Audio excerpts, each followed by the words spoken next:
医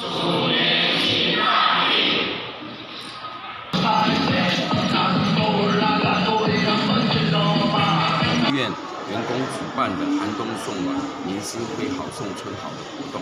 那每年到这个春节前夕，我们的员工会结合附近的一些热心的公益团体，集合一些物资，送给我们北港附近的乡镇一些需要协助的居民热心的物资。那同时，我们也请来了笨港文教基金会的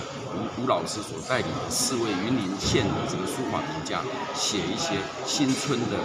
这个吉祥的话，送给我们民众，让他们过一个好年。希望借这个活动，祝大家明年鼠年行大运。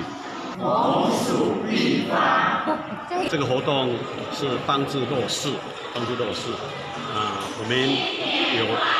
也来参与这个活动呢，非常的荣幸。200份的暖心袋我们送到我们水林乡的各村里，给独居老人，还有我们的有需要的弱势家庭那今天在这边真的是非常的感谢我们吴院长，还有我们北妈的团队。